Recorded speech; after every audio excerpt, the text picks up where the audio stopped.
location here in Austin. What we're going to show you guys today is one of our regional vehicles that is part of our regional Duvas program. This one is special because it has two instruments, not just one. The Duvas here is a UV spectrometer that we use primarily for V-Tex compounds, but specifically benzene for the most part. It is our main survey tool that we use to find areas of concern.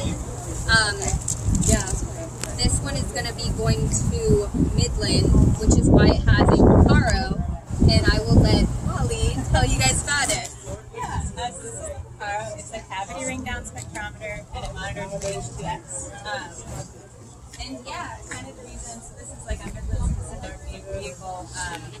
The mobile monitoring team does surveys and investigations all around Texas. So our team went and monitored out in the Permian Basin in 2018, 2019. And we started finding things that we were interested in that we wanted to continue monitoring. So they installed PAM stations. And then based on the PAM stations results, we decided to have a regional vehicle sent out to the region. And H2S is one of the things they're mostly interested in there. So this is the first time a region has gotten the Picaro.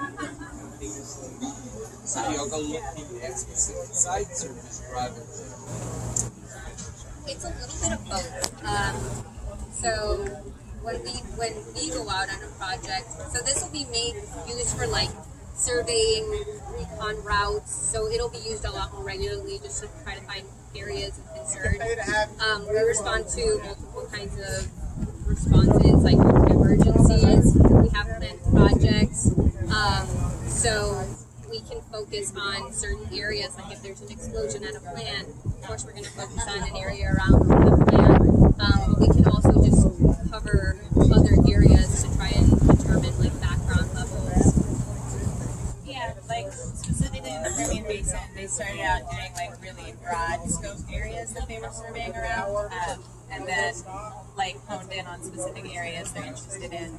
Also, it's depends on complaints from the public. So if there's a lot of complaints in an area, they would send this vehicle out there.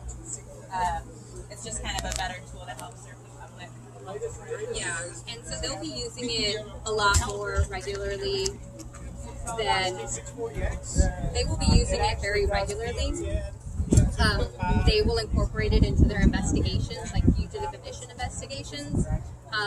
So they're just using it as another tool to help them ensure compliance and ensure that everything is orderly, or at least try to get there. So they can use this actually for basis, right? They use that to support it or to initiate it. So the Duvas is mainly a survey vehicle.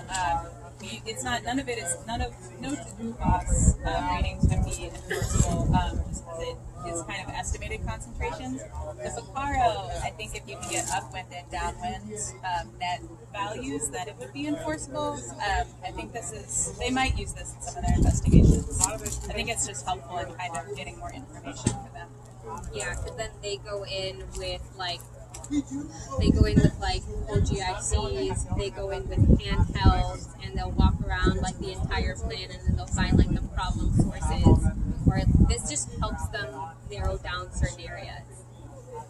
Yeah, we also have the Magellan.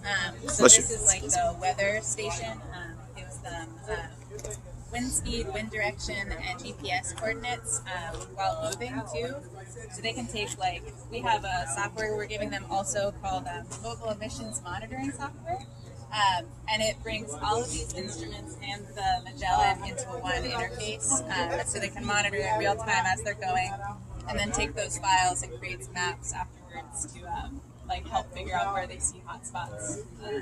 Is that we saw a little caterpillar map basically? Yeah. Is that kind of what the MEMS? So that's the Duvas. Oh, okay. That is the Duvas, and we actually have a presentation playing for you guys over here. We were trying to get away from the sun, but the sun made its way over.